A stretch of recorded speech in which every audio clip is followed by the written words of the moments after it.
제1주제 만해 한론 스님의 포교안에 관해서 주제 발표를 하게 됐습니다. 선학원 갈 때 여러 번 와가지고 좀 친수하기도 하고 또 학교에서 여기 가까워요.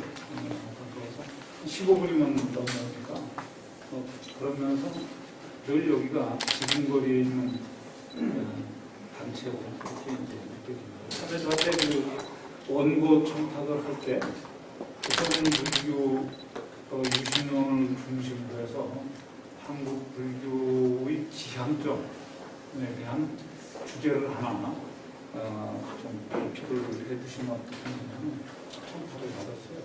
그래서 제가 뭐 누구나 그렇지만 조선 불교 유신론은 아마 일찍부터 가깝게 친근한 책이라고 이렇게 생각을 합니다.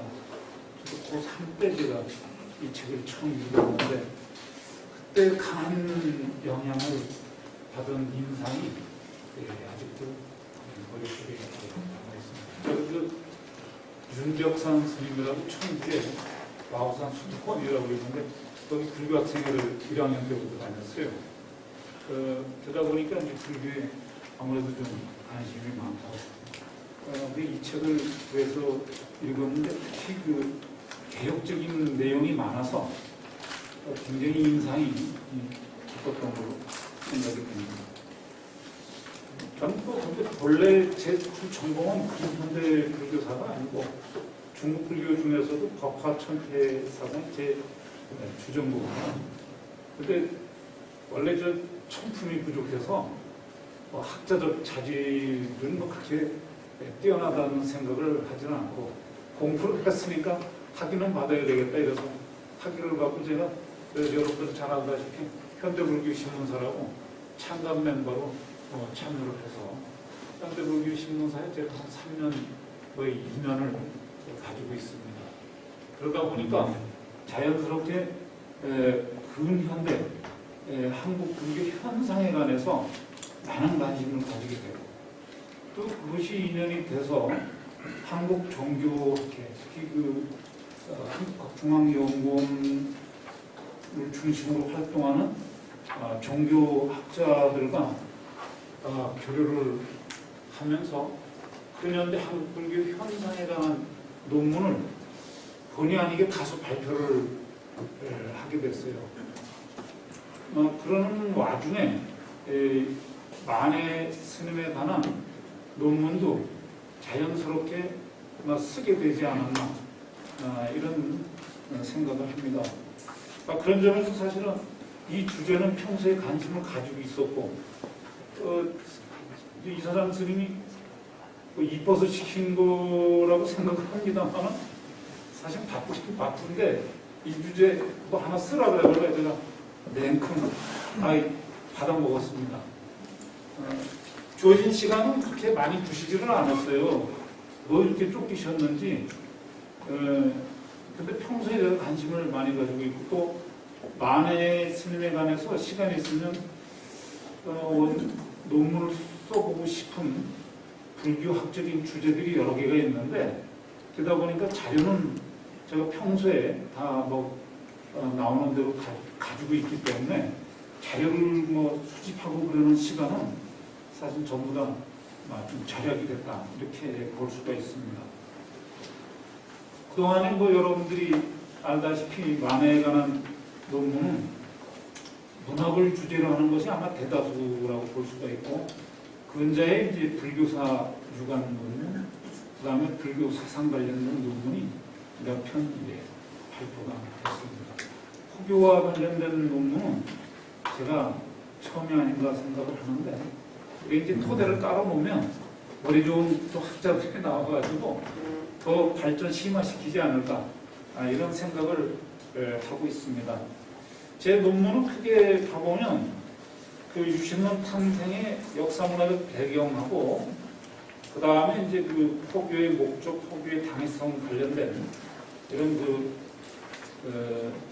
포교관과 지향점, 그 다음에 이제 결론에 대신해 갖고 이상과 현실 사회에서 너무 좀 정형화된 글을 쓰는 게 별로 사실은 싫은데 크게 글재주가 뛰어나지 못해서 결론이라는 말 대신에 이상과 현실 사회에서 이런 정도로 해서 논지를 제가 전개를 했습니다. 서론에 관한 거는 뭐 앞에 설명한 걸로 대신을 하고, 그 다음에 여러분들 자료집 16페이지에 보면 유승년 탄생의 역사 문화적 배경이 있는데, 이것도 제가 뭐 이렇게 했다기보다는 기존에 그 발표된 연구 논문들을 조금 이 논문을 쓰기 위해서 전 단계 차원에서 정리하면서 각각의 주장들이 가지고 있는 장단점을 제가 분석 정리한 거다, 이렇게 이해를 해주시면 좋겠습니다. 그래서 좀 발표 순서대로 보면 17쪽에 나오는 정강호 선생님이 가장 좀 빨리 이 만해 스님에 관해서 논문을 발표하신 것 같아요. 그래서 정강호 선생님, 안병직 선생님, 그 다음에 이제 그 안병직 선생님의 논문을 좀 더 확장했다고 생각되는 서지영 선생님. 그 다음에 이제 만해 연구의 아마 대표적인 연구자 중에 한 명이라고 생각되는 김광식 선생.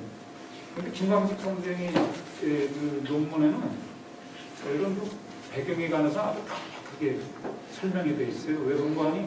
이미 다른 분들이 잘 정리를 해놨는데 다시 뭐 사족을 할 필요가 있겠는가 해서 근대성이라는 단어로 압축 요약하고 있습니다. 그런데 여기 제가 이제 정리를 하면서 보니까 각각의 주장이 타당성이 있어요. 그러면서도 또 논리적으로는 약간 그 비판의 여지가 있어서 그런 점을 제가 정리를 해서 발표 놓았습니다. 그러면서 마지막에 여러분들 자료집 19쪽 되겠습니다. 19쪽에서 그 중간쯤 보면 유신론의 저술 배경을 근대성이라고 압축에 표현하고 있는 연구자가 김당식이다, 이렇게 표현을 했는데, 이 근대성이라는 단어가 지니는 함축성이 매우 큰 것 같아요. 그런데 연구자들은 그냥 근대성 이 한마디만 표현을 하고 이걸 좀 더 깊이 있게 분석하지는 않은 것 같습니다.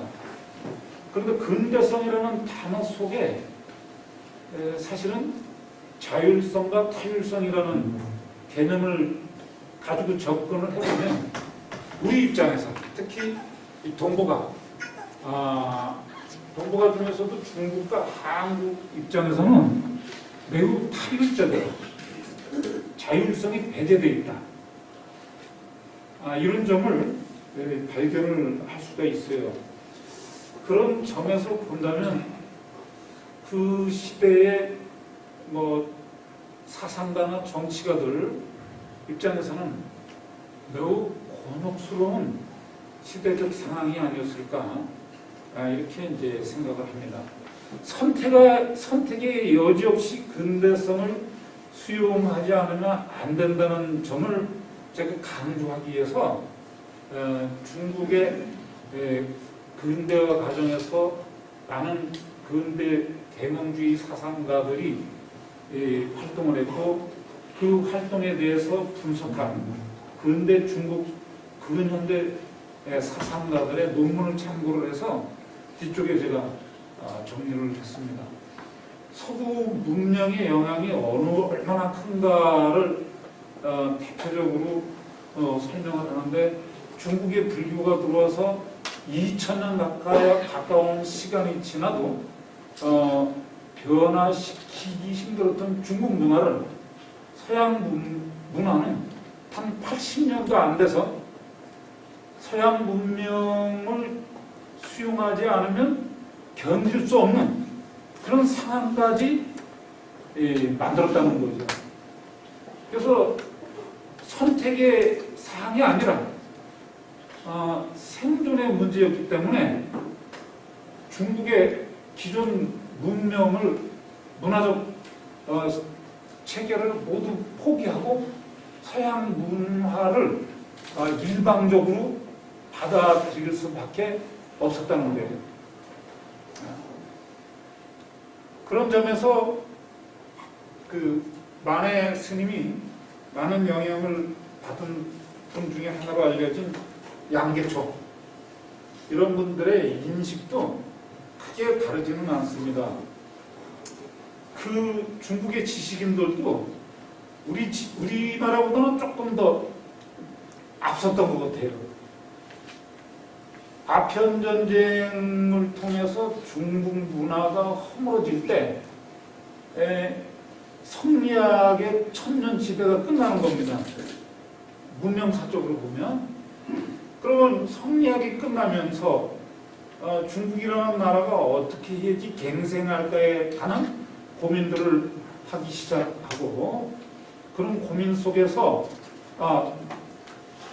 그 좀 올드 패션한 종교, 중국 문화 발전에 그다지 기여도가 낮다고 평가받았던 불교에 대해 다시 한번 새로운 주목을 하게 되는 이런 사상가들이 있는가 하면, 서구의 기독교 문명을 받아들여야지 된다고 생각했던 일군의 사상가들이 있고, 다시 유학을 새롭게 변화시켜서 중국을 근현대화하는데 활용해야 된다고 생각하는 이런 사상가들이 이제 나옵니다. 분류를 하자면 그 중에 탕유웨이나 탄스통, 그다음에 장병림 같은 사람들이 이제 불교를 통해서 중국을 근대화, 현대화 하는데 이 불교를 활용해야 되겠다, 이런 또 생각들을 하게 됩니다. 그러면서 중국의 불교 연구분이 새로운 전기를 이제 마련하게 됩니다. 그래서 양인산, 그 다음에 이제 그 호적 같은 사람은 이제 학문 쪽으로 한 거고, 그 다음에 그 오양경, 이런 사람들이 남경을 중심으로 해서 불교를 연구하기 시작하고, 그 다음에 이제 원영 스님이나 지금 그 대만에서 활동하는 태거 스님 같은 분들이 중국 불교의 현대화를 위해서 활동을 합니다. 학자와 승속 중에서도 의식이 깨인 스님과 계몽주의 사상가들이 합쳐서 중국 불교가 이전에는 볼 수 없었던 그런 갈목상대한 그런 이제 발전을 부과하게 됩니다. 그거는 국뽕 갑자기 결렬돼서 중국의 불교가 이제 침체기에 빠져들기 전까지, 그 다음에 이제 일부의 스님들과 학자들이 대만으로, 홍콩으로 탈출하기 전까지의 이제 상황입니다. 어쨌든 만해 스님은 그러한 어떤 근대화의 세계적인 문화 흐름의 영향을 강하게 받았다고 저는 생각을 합니다. 이걸 객관적으로 참 증명하는 건 쉽지 않습니다만은, 전반적인 문화 흐름이나 또 그 학자들의 활동, 스님들의 여러 가지 그 문헌들, 또 활동, 이런 것들을 통해서 우리가 이제 유추해 볼 수 있는 거죠. 만해 스님은 여러분들이 잘 알다시피 일본 유학이라고 표현했습니다만, 어쨌든 일본에 가서 일본의 교육 시스템이 현대화된 이런 모습도 눈으로 보고, 그 다음에 또 소련이나 중국도 여행을 했습니다. 그렇기 때문에 아마 세계적인 변화의 흐름을 익히 체험을 하지 않았을까 이런 생각을 합니다.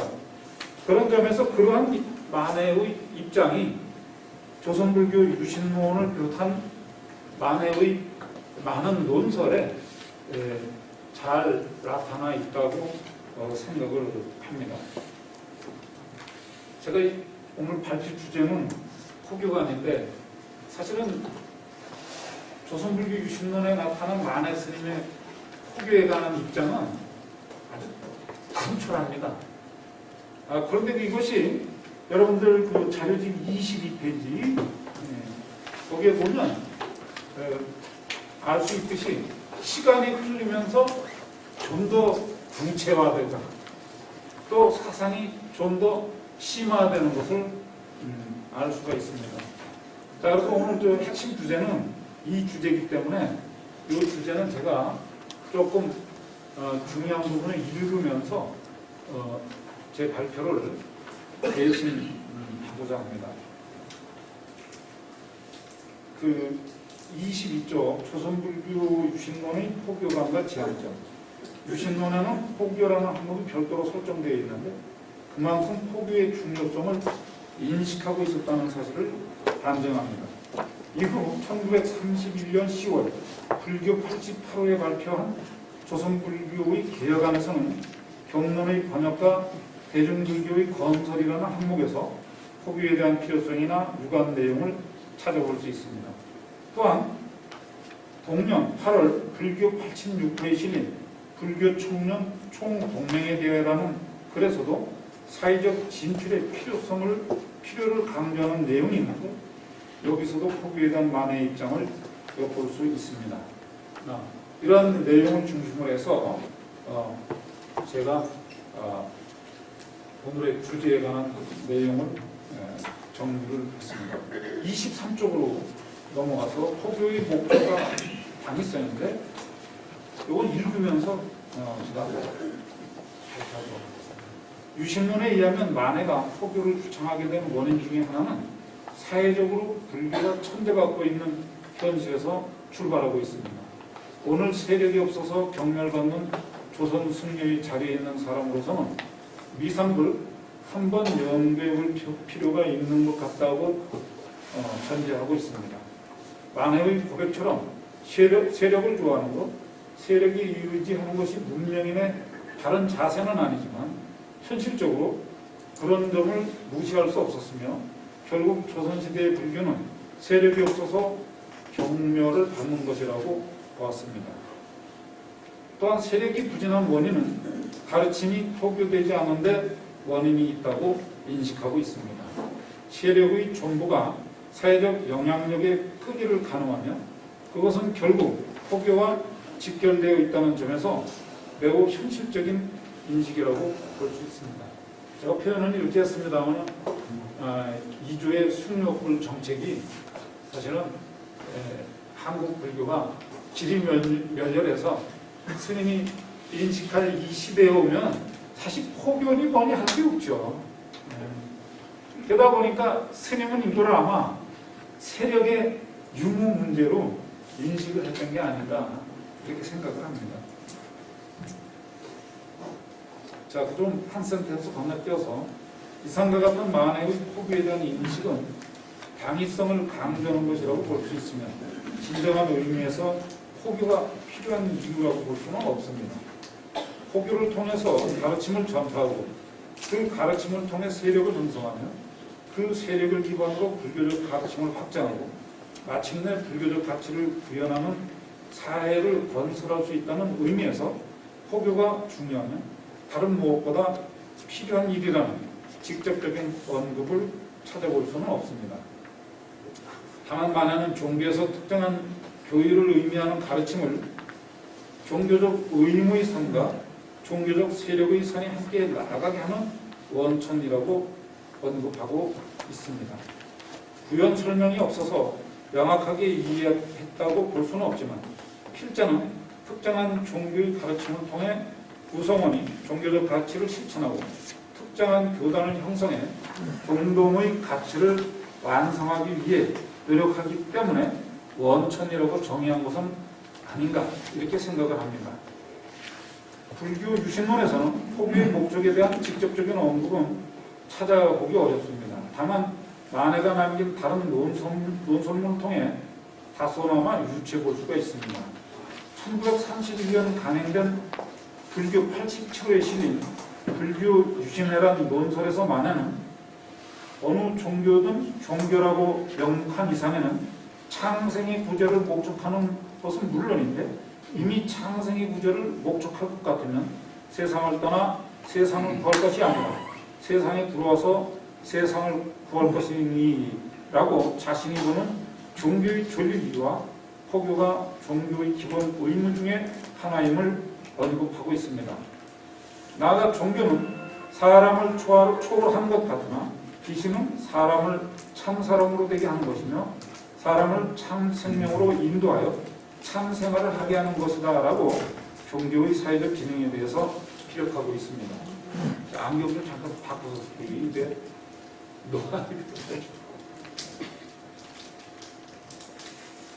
물론 여기서 종교라는 단어를 언급하고 있지만 그것은 불교라는 특정한 종교를 지칭하는 것으로 이해하는 것이 필요합니다. 왜냐하면 한국의 대표적인 주류 종교를 보더라도 유신론적인 종교와 무신론적인 종교 사이에는 종교의 존재 이유와 지향점이 다르기 때문입니다. 그런 점을 전제하고 만해의 주장을 살펴보면 종교의 일반의 입장이라기보다는 불교적 시각임을 이해할 수 있습니다. 여하튼 만해는 불교는 각인의 정신적 생명에 존재하며 그 자각에 존재하는 것이 아닌가. 이 자각을 환발하여 각인의 가치를 단명을 인정하는 길이 하나둘이 아닌즉 나는 불교가 참으로 그 대리에 서서 민중과 접하고 민중으로 더불어 동화하기를 바라노라고 강조하고 있습니다. 불교가 민중과 접하고 동화하는 길은 포교를 떠나서는 불가능한 길입니다. 따라서 이러한 만해의 입장을 필자는 불교에서 포교를 중시해야만 하는 궁극적인 이유와 목적이 어디에 있는가를 설명하는 내용으로 이해하고자 하는 것입니다. 또한 1931년 8월 불교 86호에 실린 불교 전면 동맹에 대하여라는 글에서 불교의 권위가 중생을 제도함에 있다면 불교를 선포할 대상은 일반의 대중이 아니고 무엇인가라는 주장을 통해 포교의 목적과 지향점이 어디에 있는가를 알려주고 있다고 봅니다. 이상에서 간략하게 살펴보았듯이 만해는 포교의 목적과 당연성은 중생 제도에 있다고 주장하고 있습니다. 보다 구체적으로는 참 사람이 되게 하거나 참 생명으로 인도하는 것이 종교이기 때문에 대중 속으로 들어가 포교하는 것이 필요하다고 강조합니다. 이러한 만해의 입장은 53세 때 쓴 조선불교 개혁안에서 명확하게 살펴볼 수 있습니다. 즉 불교도는 마땅히 자미득도 선도 타인을 체인하여 스스로 입수 교화의 형에 당하지 않으면 아니 될 것이라고 적극적인 포교의 실천과 목적을 강조하고 있습니다. 만해가 포교를 강조하고 포교를 통해서 중생을 제도해야 한다는 인식은 시대 상황의 변화에 따른 것이라고 이해할 수 있습니다. 그러한 인식을 하게 된 원인에 대해서도 이미 많은 연구자들이 분석하고 있듯이 서구의 합리성, 시민의식, 자율 등의 사상적 영향을 배제할 수 없습니다. 여행이나 독서, 상황 인식 등을 통해 불교가 대중 속으로 들어가 그들을 깨우치는데 앞장서야 한다는 인식이 확고하게 확립되어 있었던 것입니다. 만해는 세계의 불교계나 종교계의 동향에 대해서도 지속적인 관심을 가지고 있었으며 그런 점이 포교에 대한 그의 사고를 확대하는 결과가 되지 않았을까 생각됩니다. 그런데 필자가 만해의 포교에 대한 입장을 살펴보면서 느낀 점은 단지 서구적 사회에 의해서 성숙된 인식의 확립이라고 보는 것만으로는 이해가 충분하지 않다고 느낀다는 점입니다. 왜냐하면 포교를 중시하는 만해의 시각은 불교의 본질적인 성격을 드러내고 있기 때문입니다. 다시 말하자면 포교의 목적에 대한 만해의 시각은 서구적이기보다는 오히려 초기 불교나 대승불교의 근본 정신을 강조하는 것으로 이해되고 있습니다. 필자가 이미 만해의 대중불교론과 그 교학적 배경이라는 논문에서 법화경이나 화엄경, 융화경 등이 그의 대중불교론에 투영되어 있다는 점을 밝힌 바가 있는데, 불교사의 시간을 대승불교 이전으로 거슬러 올라가면 초기 불교의 전도선언에서 동일한 사고의 원형을 발견할 수가 있습니다. 그 전도선언문에 관한 인용문은 생략을 하겠습니다. 이상에서 인용된 전도선언에 의하면 불교라는 종교가 이 세상에 존재해야만 하는 이유, 불교라는 종교가 지내야만 하는 사회적 기능이 무엇인가를 알 수 있습니다. 신을 찬양하기 위해서, 혹은 간념적인 우상을 숭배하기 위해서, 혹은 기타의 권력이나 세속적인 가치를 추구하기 위해서 불교라는 종교가 존재하는 것은 아니었습니다. 보다 큰 시각에서 세상의 이익과 알라, 평화로운 사회 건설, 존재의 의에 대한 본질적 성찰 등에서 불교라는 종교의 존재의 이유를 찾고 있는 것으로 볼 수 있기 때문입니다. 이런 정신은 대승불교의 출세본에나 대수고 사상으로 이어졌으며, 만해는 이것을 임리입수에서 창생을 깨우치는 것으로 표현하고 있는 것이라고 봅니다. 만해가 초기 불교의 이러한 사상을 인식하고 있었는지 명확하게 알 수는 없지만, 시대적 상황이나 여행, 독서 등을 통해서 자연스럽게 수용된 것이 아닐까 생각됩니다. 다만 안타까운 것은 이상은 고상하지만 현실은 열악하기 그지없다고 보는 당시의 상황 인식입니다. 유신론의 포교를 언급하는 부분에서 당시 스님들에 대한 어떤 한계, 부정적인 현상 이런 것들을 한 겁니다. 인용문은 제가 읽지 않고 건너뛰겠습니다. 때문에 포교를 하기 위해서는 열성과 인내, 자애의 세 가지를 구비해야만 한다고 보고 있습니다. 물론 여기서 만해가 강조하는 포교는 단순히 신도 숫자를 증가시켜 세력을 확장하는 것으로만 이해되지는 않습니다.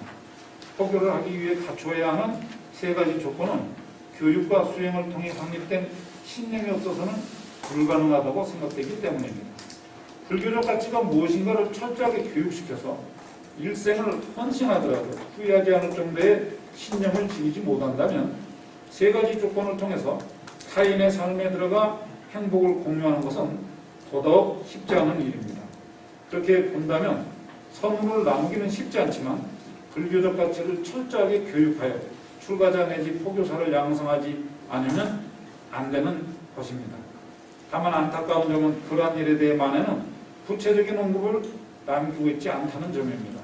교육되지 않은 승려, 출가 동기가 미약한 승려 등의 한계에 대해서만 언급하고 있어서 미루어 짐작할 수 있을 뿐입니다. 만해가 강조하는 포교는 포교의 주체적 담당자인 승려들의 교육과 직결되어 있다고 생각됩니다. 승려들이 교육되어 있지 못한 상태에서 올바른 포교의 성과를 기대할 수 없기 때문입니다. 그 인용문은 건너뛰겠습니다. 28조 당시 불교계의 승려들이 지니고 있던 교육의 정도가 얼마나 열악했으며 사회를 지도하거나 포교라는 이름으로 대중을 교화할 정도의 지적 수준에 머물지 못하고 있다는 점에 대해서 이미 인용문에서 살펴본 바가 있습니다. 역설적으로 보면 그렇기 때문에 교육은 포교와 밀접한 상관성 속에서 도착하지 않으면 안 된다고 필자는 생각을 합니다. 그거는 이기영 선생님이나 한상범 선생님의 원고를 제가 인용한 건데 건너뛰겠습니다. 유신론이 발표된 이후의 불교계에서 만해의 생각이나 예상처럼 불교계의 교육제도를 일대 혁신한 것은 아니었지만 근대적인 교육제도를 일부 수용하여 사회적 요청에 부응하려고 노력했던 점은 부인할 수 없습니다. 유신론에서도 교육을 강조하면서 사상의 자유가 어찌 사소한 장구의 훈구와 남과 나의 사견에 그치겠는가. 이는 학계의 사상적 자유가 승려의 그것만 못하고 사상의 부자유가 또한 승려만 만한 것이 없는 실정이니 이같이 끝내 노의 학문에 돌아가고 만다면 승려라는 이름도 감당할 수 없을 것이다 라고 하여 승려 교육의 한계를 지적하고 있습니다.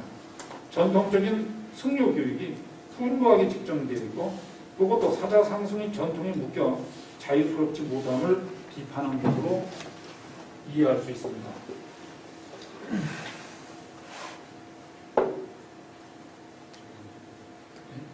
그 29쪽 넘어가서 중간에 보면 유신론에서 만에는 승려 교육을 세 가지로 설명하고 있는데 첫째는 보통학이고 두 번째는 사범학이고 세 번째는 외국 유학이라고 밝히고 있습니다. 필자의 견해로는 보통학은 기초 교양학을 의미하는 것으로 이해되며 사범학은 교육학 혹은 상담 심리학에 해당한다고 생각됩니다. 그리고 외국 유학은 불교학의 지평을 넓힌다는 차원도 있지만 외국의 학문적 흐름을 통해 시대 정신을 이해하고 대중과 소통할 학문적 공간을 지속적으로 확보하려는 의도가 반영된 것으로 파악됩니다. 이러한 교육과는 당시 불교계의 현안을 해결하고자 하는 의도도 있었지만 전통적인 불교교육의 한계를 탈피하여 근대 세계로 진입하지만 하지 않으면 안 된다는 절박함도 내재되어 있다고 이해할 수 있습니다. 만해가 포교를 통해 불교의 외연을 확대하고 대중과의 소통을 통해 불교의 본령을 구현해야 한다고 강조하는 전제 조건은 승려의 교육이 선결되지 않으면 안 되는 것으로 이해되기 때문입니다. 자, 좀 건너가가지고요. 그 옆에서 빨리 끝나라고 시간 다 됐고 우리 40분 주는 건데. 아니, 왜 40분까지 하시는 거예요? 자, 30페이지 보면 포교의 방법과 역경의 중심인데 아마 만해 스님도 이 문제에 대해서 당시에 굉장히 많은 사유를 하지 않았을까 이런 생각을 합니다. 그렇지만 지금처럼 정보가 소통되던 시대도 아니고 또 지금처럼 정보가 오픈되어 있던 시대도 아니었기 때문에 우리가 지금 봐보면 너무나 평범한 생각처럼 느껴지지만 이걸 1910년대, 20년대로 돌아가서 생각을 해보면 매우 좀 진취적인 이런 사고다 하는 것을 알 수가 있습니다. 그런 내용을 여기에 정리를 하고 있습니다. 31페이지 그 첫 번째 인용문 내용을 생략을 하고 내용을 정리를 하면 설법, 매스미디어, 문서, 역경, 사회사업 등을 통해서 포교하면서 사회와 소통하는 것이 필요하다고 이렇게 이제 얘기를 하는 겁니다. 그 다음에 그 밑에 인용문은 결국은 소통이라는 건 결국 대중의 눈높이에 맞춰야지 대중에게 스님들을 따라와라 이렇게 얘기해서는 곤란하다는 점을 밝히는 내용입니다. 자, 그래서 그렇고 넘어갑니다. 32페이지 위에서 다섯 번째 줄 보면 1931년 불교 87호에 불교의 유신회라는 기고문을 통해서 대중불교의 혁명을 위해서 역경의 필요성을 강력하게 주장하라고 있는데 그 내용이 굉장히 좋아요. 왜 역경을 해야 되느냐? 그 교리를 민중화하는 거예요. 만해 스님도 유신론 봐보면 저 민간 설화를 통해 대중들에게 알려지는 것들 이런 것들이 저 산속에 있는 한문으로 된 대장경보다도 훨씬 더 가치가 있다. 이런 정도까지 말할 정도예요. 소통이 단전됐다는 것을 말하는 거죠. 그 경전을 민중화하는 거예요. 가르치는 전도선언에서 얘기를 했습니다만 모든 세상의 이익과 안락을 위해서 모든 인간과 하늘의 이익과 안락과 행복을 위해서 불교가 존재한다면 그런 일을 효과적으로 완성하기 위해서 불교가 해야 될 여러 가지 일들이 있는데 그 중에 가장 중요한 게 이 스님은 역경이라고 아마 생각을 한 게 아닌가 이렇게 이제 생각이 들어요. 그래서 그 제도를 민중화하며 그 재산을 민중화합니다. 이렇게 얘기를 하고 그 다음에 한불교의 이제 한계를 또 지적한 것이 32페이지에서 33페이지 걸쳐 있는 인용문입니다.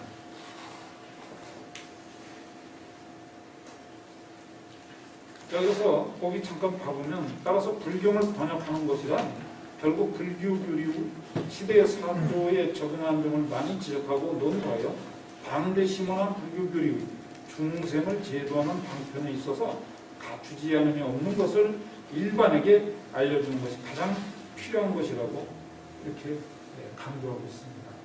이런 거는 사실은 뭐 지금도 똑같아요. 근데 불교도가 뭐 300만 명이 떨어졌다고 뭐 작년에 저저전에 보니까 난리인데 300만 떨어지면 어때요? 이 스님들한테는 제가 좀 요거도 먹을 말씀인데 앉아가지고 아니 누워가지고 감 떨어지기만을 기다리고 있다가 인체 와가지고 300만 명 숫자 타령을 해갖고 무슨 의미가 있겠어요? 그래서 이런 점은 여전히 지금도 유효하다 이렇게 이제 보고 있습니다. 그 다음에 이제 폭연의 역경의 그 필요성을 강조하는 것이 1937년 불교 신 제3집의 이제 기본 역경의 근무에 관한 내용인데 33쪽 두 번째 그 인용문입니다. 그 다음에 이제 34페이지 한문이라는 것이 결국은 말하면 특수한 지식인들만의 문자지 대중 소통할 수 있는 징검다리는 못 된다. 이제 하면서 불경을 일반인들이 쉽게 접근할 수 있게 번역해야 된다 하는 것을 강조하는 그런 내용입니다. 여기 이제 뭐 학문적으로는 그렇습니다. 이 한자라는 게 동북아시아, 중국을 중심으로 한국, 일본, 베트남까지 문명을 좀 소통하는 어떻게 보면 공동 키워드 같은 이런 역할을 했지만 20세기 들어서 특히 이제 문화의 중심이 특수한 기득권층 일부에 있는 것이 아니고 일반 대중들에게 이제 돌아가죠. 이제 그렇게 봐보면 이 스님의 사고가 훨씬 더 현실적이고 시대에 앞서 있는 이런 사고라는 것을 알 수가 있어요. 그런데 지금도 여전히 제가 초파일 법문 같은 거 가끔 봐보면 한문으로다가 쓰고 있어요. 근데 굳이 한문으로 왜 써야 돼요? 한국 사람인데. 전 중국 가서 발표할 때 일부러 한국어로 읽어요. 중국어로 안 읽어요. 왜? 아니 내가 한국 사람인데 중국 가갖고 왜 중국어로 통역하라고 한국어로 읽어요. 번역은 미안하지만 그래 통역이 필요한 거야. 그런데 스님들이 여전히 대중들은 알아듣지도 못하는 한문입니다. 근데 어떤 건 죄송하지만 틀린 거 많아요. 근데 이거 부끄러워서 얘기를 못해요. 또 어떤 건 경전에서 그냥 따왔어. 차라리 그러지 말고 한글로 쓰시는 게 훨씬 저는 좋을 것 같아요. 누가 그거 욕 안 해요. 또 한글로 썼는데 스님의 생각이 사고가 이렇게 고상하구나. 더 박수 치죠. 그래서 이제는 초파일 법문이 무슨 아는데 해제 법문 같은 거 한글로 다 썼으면 좋겠어요. 만해 스님 이게 벌써 100년 전에 이렇게 얘기했는데 100년 뒤에 후손들도 이걸 못하고 있어요. 그러니까 그런 내용을 제가 34페이지에 또 35페이지에 걸쳐서 쭉 설명을 했습니다. 그 다음에 이제 결론에 대신해서 이상과 현실 사이에 대해서 정리했는데 이 부분은 제가 그냥 읽으면서 발표를 마치도록 하겠습니다. 유신론을 통해 포교의 중요성을 역사란 만회지만 단순히 세력을 확장하고 불교에 대한 부정적 이미지 개선이나 사회적 영향력을 확대하고자 하는 초기의 사고가 세월의 흐름에 따라서 대중과 소통하고 불교적 가치를 구현하기 위한 수단으로서의 포교로 인식이 확장되고 있는 것을 파악할 수 있습니다. 그런 점에서 역경의 중요성을 강조하고 효과적인 포교를 위해 승려교육과 연계해 설명하기도 합니다. 이미 살펴보았듯이 만해의 포교관에도 한국 불교를 개혁하고자 하는 염원이 저변에 깔려 있으며 시대 상황에 알맞는 불교의 대변신을 주장하는 것으로 읽혀지고 있습니다. 이제 과거와 다른 포교 환경에 직면해 있습니다. 그런 점에서 김웅처럼 2010년 발간된 불교 평론 제42호에서 국민의 종교적 욕구의 변화에 대응하는 포교 방법과 능력의 부재를 지적하고 있습니다. 우리 조계종을 중심으로 하는 한국 불교계의 현실을 지적한 거예요. 역시 포교 문제는 현안으로 남아있다는 시기도 합니다. 만해가 포교의 근대화를 주창하기 시작한 지 오래되었음에도 여전히 포교 방법에 문제가 많다는 전문가들의 진단은 시대적 상황이 과거에 비해 빠른 속도로 변화하고 있기 때문이기도 하지만 개방된 현대사회에 적합한 소통의 방법을 부단히 연구 개발하지 않으면 안 된다는 숙제이기도 합니다. 따라서 현대적 포교 패러다임은 교육, 조직, 복지, 문화, 수행 등의 5가지를 포교 활동에 활용하는 방법입니다. 이들 각각의 포교 방법들은 독자적으로 운영되면서 동시에 서로 연관되어 있다는 김홍철의 진단은 여전히 설득력이 있다고 생각합니다. 만해의 주장처럼 일체 중생을 깨달음의 세계로 인도하는 것이 포교의 목적이라면 사회의 변동 속에서 효과적인 포교를 극대화할 수 있는 연구가 지속적으로 진행되어야 합니다. 사찰의 운영이나 설법의 방식, 신도의 교육, 효과적인 조직 운영 등등 여전히 전근대적인 모습을 유지하고 있는 현실을 변화시키기 위한 노력이 필요합니다. 그러나 전통이라는 이름에 안주하고 있는 한 혹은 그 전통이라는 이름을 전가의 보도처럼 활용하고 있는 한 만해가 주장한 포교는 현실적으로 한계를 지닐 수밖에 없습니다. 근본적인 문제부터 변해야만 한다고 봅니다. 사찰을 위해 신도가 존재하는 것이 아니라 대중을 위해서 사찰이 존재한다는 발상의 전환, 아무런 목적의식도 없이 일방적으로 진행되는 설법이 아니라 대중을 깨우치기 위한 법회 등등 만해의 주장처럼 대중을 위한 불교로 전환되지 않으면 포교에 대한 근본적인 문제는 해결이 어렵지 않을까 생각됩니다. 더구나 21세기 정보화 시대에도 여전히 부복과 깨달음이라는 2가지의 화제만이 한국 불교의 중심이 되어 있는 현실 속에서는 더더욱 효과적인 포교를 기대할 수 없다고 봅니다. 포교가 이 시대에도 중요한 것은 부인할 수 없습니다. 다만 시대 상황이 보다 복잡해졌으면 정보를 접하거나 전달하는 방식도 매우 간편해졌습니다. 그런 점에서 여전히 중요한 것은 도제들의 교육입니다. 포교의 중심에 서서 활동하는 도제들의 의식이 전 근대적이라면 현대사회에 맞는 포교를 기대할 수도 없을 것이지만 설사 포교라는 형태의 어떤 행동을 하더라도 대중들의 호응을 끌어내기 어려울 것입니다. 그런 만큼 효과적인 교육을 통해 도제를 양성하고 그런 도제들을 중심으로 교단이 단합할 때 효율적인 포교가 가능해진다고 봅니다. 따라서 이 시점에서 돌아보면 만해의 외침은 간절하게 다가오지만 한국 불교의 현실은 여전히 시대의 변화에 부응하고 있지 못하다는 점입니다. 이상으로 제 발표를 마치겠습니다. 감사합니다. 예, 오경호입니다. 선생님 발표하신 가운데 100년 전에 만해가 주장했던 그 문제 제기가 오늘날까지도 역시 유효하다는 것은 많은 어떤 의미가 있다라고 하는 지적은 참 실제적인 그런 측면에서도 귀담아들 내용입니다. 제 노편문은 41페이지부터 하겠습니다. 읽는 것으로 대신하겠습니다. 만해의 대표적 소설 조선 불교 유신론은 동시대 한국 불교의 문제점과 극복 방안을 제시하고 있다는 점에서 현대 불교와 사상계에서도 여전히 주목받고 있습니다.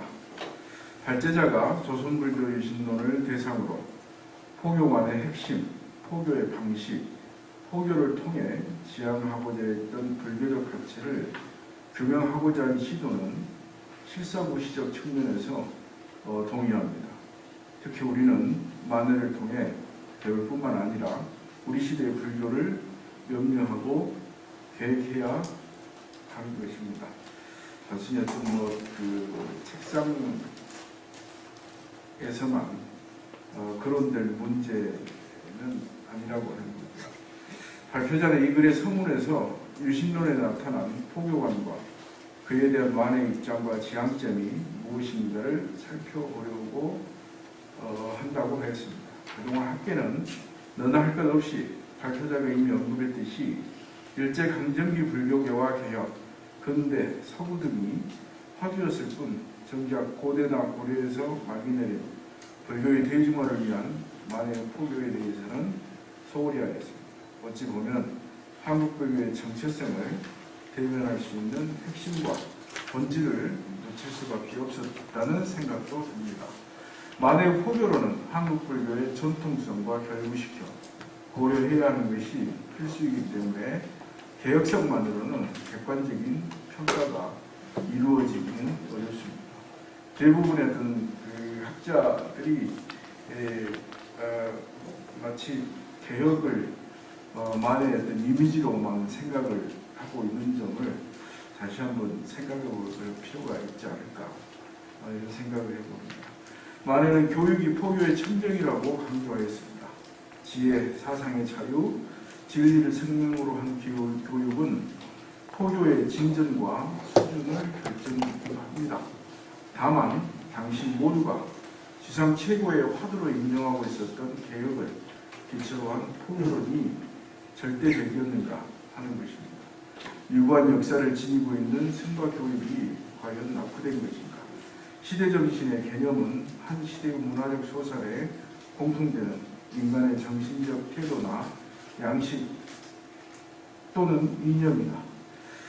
그 시절이나 지금이나 너도나도 개혁을 시대정신이라고 표현하는데 조선왕조 전 시기 동안 수탈과 착시, 소외를 받았던 불교가 스님들이 다시 도성을 출입하고 상황이 호전되었다고 해서 또 자신들에게 도성을 출입하게 해주어서 고맙다고 차고 젠네인에게 감사장을 증정한 스님에게 손가락질 할 수 있는가?